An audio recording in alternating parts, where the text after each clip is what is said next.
Hello and welcome to episode 49 of the Ideal Nutrition Podcast. I am Aidan Muir and I'm here with my co-host Leah Heigl, and today we're going to be talking about diet breaks. When we were planning what we're going to be talking about in this kind of batch of podcast recordings, I can't remember what we were going to do it on, but we're going to do it on I think we're going to do it on diet breaks versus refeeds. Yes. And then I was like, we don't even have a podcast on diet breaks yet. We've kind How of we missed this? We've touched on stuff, but we haven't done it in detail. And there's a lot I want to say about it, and I hope you're the same. So I wanted to go through it. So we will go through it today. Perfect. So let's start with what is a diet break. That's always a nice place to start. So anyone that follows us on Instagram will know what a diet break is. But basically, it's when you are in a calorie deficit, and then during that calorie deficit, you decide you are going to take a break at maintenance calories or a surplus, but usually it's at maintenance calories. And that's typically 1 to 4 weeks long. So we can use diet breaks in a lot of different ways, and we'll definitely go through how you can use them and the benefits of them. But it's basically what it sounds like is it's a break from your diet built into your overall plan. So the benefits we're going to be touching on, I'm just going to list them systematically and then we'll go through them in more detail. So reducing hunger and desire to eat, reversing metabolic adaptation, and I'll go through that in more detail, providing a psychological break from dieting, and it also allows you to spend some time sitting at maintenance calories, which is really important because when you get to the end of a diet, you need to go to maintenance calories. So it gives you, well, if you want to maintain your body weight at the end of a diet, you need to go to maintenance calories. So it gives you a chance to practice that and also experience what that's like. And there's heaps we can talk about with that as well. There's so many angles to think about. There are so many benefits to diet breaks. So I'm keen to get into the nitty gritty of it. Yeah. So the first one, and this is the most clear-cut one, is reversing hunger and desire to eat associated with dieting. Even those two terms, hunger and desire to eat, they're kind of separate. Hunger is quite literally physical hunger. Desire to eat is a little bit separate. You can be full and, I don't know, Krispy Kreme donuts. I like Krispy Kreme donuts. Yeah. And you can be full and still want one. And yes. Your desire to eat is how much you want that one. So oftentimes they do go hand in hand. And I think an underappreciated fact is that on average, hunger increases over the course of a diet. There is a study that is useful when talking about diet breaks from Jackson Pios. It came out last year. I think it's called the IceCap trial. And it showed some two pieces of really important data, and I have shared this in the podcast before as well, but it showed hunger and desire to eat increasing over the course of a diet. So they had one group go into a calorie deficit for 12 weeks. The thing about studies is they can get people to be a bit more compliant with a calorie deficit because they're being studied. So they probably were in a calorie deficit pretty much every single day. Whereas a lot of people, when they say they're in a calorie deficit, they probably dip in and out. So they probably wouldn't experience this as much. But over the course of a 12-week diet, they rated their hunger and desire to eat. They were separate charts, but they ended up looking the same. They went from an under 20 out of 100 to an above 60 out of 100 by week 12. And at the midpoint, they're at about 40 out of 100. And you can probably pretty safely assume that it continues increasing a little bit after that as well. So that's useful information because it's well, damn, if hunger, and obviously people are individuals. Some people can do 12 weeks in a deficit and be fine and not that hungry. Other people get it a lot sooner. But that stands out to me because it's one, we probably need to embrace some level of hunger if we're going to do a significant deficit for a long period of time or whatever, or 12 weeks or even shorter. But two, you probably can't just grit your teeth and push through. It probably, I know it gets to a point just personally that is it's quite uncomfortable. And then just taking a couple of weeks at maintenance calories to kind of readjust everything can make the rest of the next block of dieting so much easier because it can become really intense. Hunger is not a comfortable feeling. Yeah, we have to have some level of hunger in a diet usually, but we don't want a ton. Yeah, and I use extreme examples a lot, particularly when speaking with clients, but an extreme example I talk about before I talk about diet breaks in a second is there's a study called the Minnesota Starvation Experiment, and they put people guys who are kind of lean to start off already, and it's a pretty horrific study. I apologize for mentioning it, but they put them in a 25% calorie deficit, so that's not massive, but to the point that they lost 25% of their body weight. And because they were kind of lean to start off with, they got quite skinny at the end of it. And all of their food was provided for them. It was starvation camp style study, so questionable ethics obviously, but fascinating outcomes from this perspective, where they got obsessed with food. All they would think about was food, all they would talk about is food, they were dreaming about food. And obviously when they got out of the starvation type environment, they ate like crazy and a lot of them regained weight very quickly. But I talk about that study a lot because I view a lot of things on a spectrum, and I view dieting on that spectrum where it's kind of like when you first start a diet, you're nowhere near that. But if you just try and go indefinitely, you start approaching that. Yeah. And nobody is, outside of disordered eating, nobody wants to put themselves in that situation. You're probably going to eat before you get to that point. And that's what I say when I'm like, you can't just grit your teeth and like push through, because at some stage you're probably going to eat before you get to that level, obviously. And the great thing about Jackson's study in support of diet breaks is he got a group to do 12 weeks of deficit, but having a diet break every 4th week. So it took 15 weeks total. So a diet break every 4th week at maintenance calories, and their hunger barely increased over the course of the diet. They lost similar amounts of weight, if not slightly more from memory, but their hunger barely increased. And they only added 3 weeks onto the journey. That's a super interesting finding for me. That's like, this is a tool that you can use to manage that hunger more effectively. Yeah, so like if hunger is a huge barrier for you and it's the reason you keep failing, so you keep trying to do an indefinite calorie deficit, this could really be helpful. Like this could be the one thing that helps you get from point A to point B comfortably. Yeah, 100%.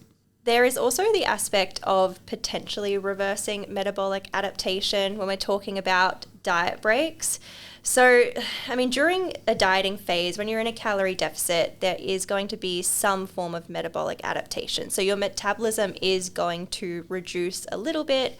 How significant that is probably is going to be based on the individual and how big of a deficit they're in, how long they've been doing it for, but it does happen to a certain degree. A diet break at maintenance calories. So in theory, if you're at maintenance calories and you're there for long enough, your metabolism will undergo metabolic adaptation, but in the other way. So it's going to come up. The only issue when we're talking about diet breaks and metabolic adaptation, reversing it is how long do we need to be in a diet break in order to have that effect? Probably more than 1 to 2 weeks. We're probably looking at 4+ weeks for a reversal of metabolic adaptation, I guess, in its full extent. Especially if your metabolism is decreased by 100 to 200 calories in a diet, it's probably going to take more than a week of a diet break to reverse that. Another factor to kind of think of in that regard is that how much is that metabolic adaptation actually hindering your weight loss, and how is it hindering your journey? Like if it is only 100 calories per day that your metabolism is dropped by, I don't know, does that really make a huge difference? It's probably more the desire to eat and the hunger that I see diet breaks really kind of shine through. But we can't have this conversation without mentioning it. Yeah, I completely agree. So in Jackson's study, like they didn't find any difference in metabolic adaptation. But my thoughts on that is metabolic adaptation, as you said, is probably a pretty small effect. And is 3 weeks out of a 15-week period, like is that enough to like really see a big difference in something that was already kind of small to start off with? We definitely know that longer periods of time do reverse metabolic adaptation. The question is just how long. We've seen studies where people are at maintenance for 1 month and metabolic adaptation is pretty much non-existent. So it's somewhere in that range. So I'm super comfortable saying it helps. But like, I'm also not out there being like, well, doing a short diet break is going to completely reverse this thing. Like, it's 100%. Yeah. You can't go out there saying that. Yeah. What I can go out there saying though is that it provides how was the segue? Such a good segue. Yeah. It provides a bit of a mental break from dieting. That's a bit of a no-brainer. Like if you're in a deficit, there's typically some level of restraint or restriction that comes alongside that. Obviously, less aggressive deficits, you probably feel it less, but less aggressive deficits mean you're in the deficit for longer to achieve what you want. So even just the duration also plays a role in this kind of restraint and restriction and stuff like that. Having slightly higher calories at maintenance calories or whatever allows you to eat foods in larger amounts. It probably allows you to eat foods that you haven't been able to have in the amounts that you like them to have as well. Like it gives you a lot more options. There was the first major study I was aware of on diet breaks was called the Matador study. And they had a group that was in a calorie deficit for 16 weeks. And this was in obese people who were not lifters, whereas Jackson's one was done on athletes. So they were in a calorie deficit for 16 weeks, or they were given a diet that would be in a calorie deficit for 16 weeks. And the diet break group had 2 weeks on, 2 weeks off, 2 weeks on, 2 weeks off. So they took a total of 30 weeks to achieve this. And the diet break group lost significantly more weight than the other group. But it was a real world setting. And a criticism of that study that a lot of people had was that it's like, well, how do we know that this is due to metabolic adaptation? How do we know that like this is providing physiological benefits? And either way, it still worked. It still helped. Again, like we always talk about outcomes. We care about outcomes, and diet breaks had a better outcome. Yeah, like one of the criticisms was like, well, what if it's just because they were able to stick to their diet better because they knew they only had to do it for 2 week periods and then they'd get 2 weeks off. And like, well, that's still a benefit. Like that's where this mental break comes into play. And there's so many ways to use it. You don't have to do 2 weeks on, 2 weeks off, because like 30 weeks is a long time in that example, but there is a mental break that comes alongside diet breaks. Yeah, the psychological break, I think, is up there with the limiting the desire to eat and things like that. I think they're the two biggest things that come from diet breaks, and what I personally feel is really useful when working with clients. So the final part of this that we're going to talk about is it allows you to spend time at maintenance as a bit of a practice. So ideally at the end of a diet, like you're not just going to diet for your entire life. Ideally there's going to be an end to it where you are going to want to maintain your weight at some point. So what diet breaks allow is it gives you a snapshot of what does that look like? So what does eating at maintenance actually look like? What does it feel like? And it allows you to practice that, which I think is very, very useful. So ideally also at the end of a diet, you'd have some kind of like structured maintenance phase to also allow for this. But the diet breaks are just a good little snapshot throughout your journey, throughout the process that, just allow you to practice. And that can be really beneficial, particularly for adults that have never really tried to maintain, like people that have just maybe yo-yo dieters, so they're always kind of losing weight, dieting, and then bouncing back up, and they've just done that for years and years and years and have never just tried to actively maintain their weight. Yeah, and I've got so much to say on that topic. I could go for hours, but it's kind of like when you get to like a lot of people when they're dieting are in that mindset. And how do you get to the end of a diet and like, because logically, if you're in a deficit, you're losing weight. If you achieve your goal and you stayed in the exact same amount of calories, you'd continue losing weight. So like you'd have to increase calories by definition. How do you increase calories and probably increase carbs without going too far? Yeah. Like, do you open the floodgates? Does allowing yourself to have a little bit more like lead to like, that's why it's like cool to practice this and have some structure and everything like that. The other thing that I see is super relevant is most people who were at a higher body weight than they intentionally wanted to be, they often were not meeting their calories required to maintain their weight through quote unquote healthy foods. Like obviously a portion of that was coming from there, but like another portion was coming from, call it junk food, call it whatever or whatever. And when you try to reach your calorie requirements through quote unquote clean eating, there's a chance you fall short. There's a chance you get full before you reach your calorie requirements. And even if not, like there's room for flexibility, there's room for unhealthy food or whatever you want to call it. And there's room for more carbs or whatever. Like there's so many people who spent their entire life avoiding or restricting carbohydrates to a certain degree in terms of like bread, rice, pasta, those kind of foods, even fruit to a certain degree. But they'll be having other like junk food or whatever. So it's like on the healthy side of things, they're trying to avoid it. And on the unhealthy side of things, they're accidentally eating it or whatever you want to call it. And when you switch to maintenance at the end, you're kind of faced with this dilemma of like, well, now I can have larger portions of rice for the first time or more potato or more whatever. And it's cool to like actually experience that and see what that looks like and trial and error and figure out what works for you, because it is to a certain degree trial and error and finding out what you like and what you feel comfortable on and everything like that. And this gives the opportunity to play around with that while you're still dieting, quote unquote, or working towards your overall goal. Totally. And like the other last thing, because I could go for ages, as I said, the last thing I wanted to touch on is we know that somewhere between 80 and 95% of people who lose a significant amount of weight regain weight, somewhere in that range. The game we're probably playing, if we're choosing to lose weight, is how do we beat those odds? Yep. How do we beat those odds? And this is an opportunity to potentially improve those odds significantly by putting some emphasis on working out what maintenance is like, how does that feel, and how can I improve there, versus just focusing on the weight loss portion of it without any time spent trying to focus on the weight maintenance portion of it. So let's talk about how we actually use diet breaks in practice.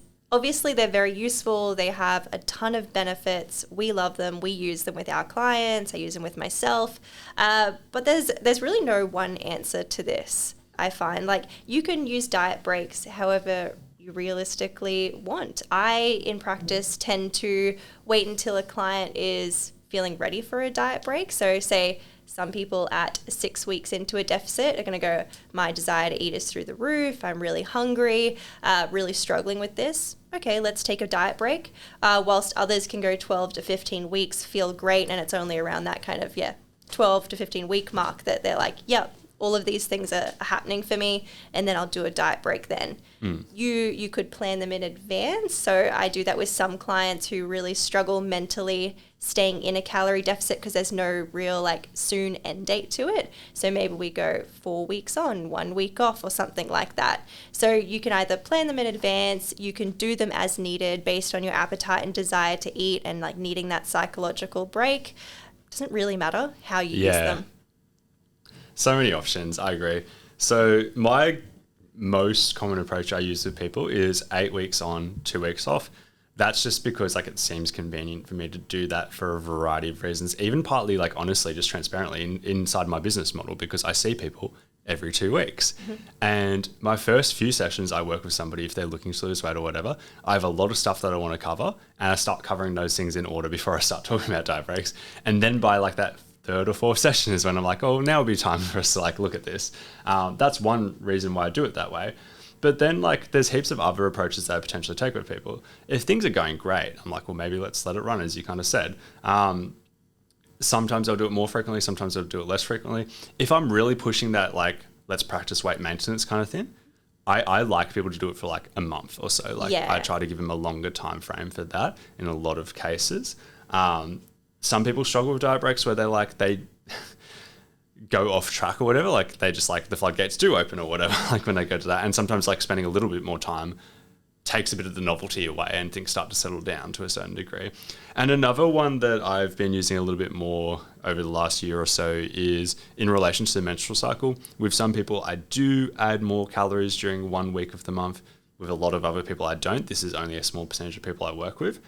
But if I'm already going to be doing that because I think it helps them manage their appetite or whatever, or because the people I work with have found that helpful or whatever, I might as well link it in with a diet break and just be okay, every 4th week we do it here. So it's another thing. That's not the sole reason why I do it, but that's the protocol that was used in Jackson. So it's every 4th week is a diet break in that case. So it is another option. So there's heaps of options. I don't think it matters how you really use them or when you really use them, because going back to that chart of 12 weeks in a calorie deficit, people became 3 times hungrier.